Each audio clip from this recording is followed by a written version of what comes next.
Vem a ponte, Iago Dias, pé direito, cruzou na área, zaga tirou, a bola voltou. Pé direito, Gabriel Novaes, bateu, é gol!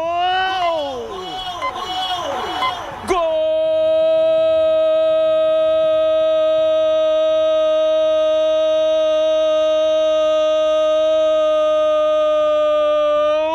Da ponte! Na marca de 50 minutos passados, etapa final, Iago Dias partiu, levou para a linha de fundo, pé direito levantou na área, o zagueiro tirou, a bola voltou, Gabriel Novaes dominou com o pé direito e mandou uma paulada, a bola bateu no fundo do gol e fez chua! No ângulo, na forquilha, entre o travessão e o poste, que golaço! Um gol espetacular, um gol incrível! Gabriel Novaes fez a rede balançar. A bola gosta de rede, é de rede que a bola gosta.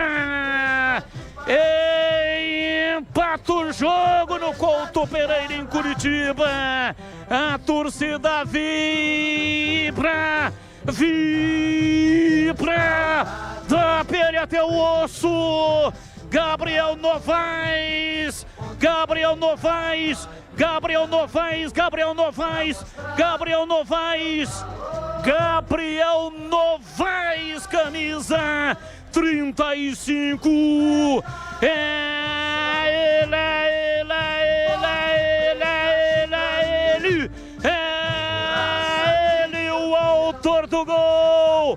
Empata o jogo com pura arte no Couto Pereira. Ponte Preta 1, Coritiba também 1. E o detalhe do gol é seu Vladimir Catarino. Um golaço do Gabriel Novaes, né? O Iago Dias foi à linha de fundo pela direita e fez o cruzamento.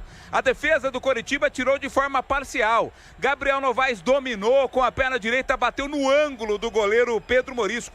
Tava por lá também o Benevenuto, pulou para tentar tirar, não conseguiu. Quarto gol do Gabriel Novaes nesta Série B, empata a Ponte 1-1.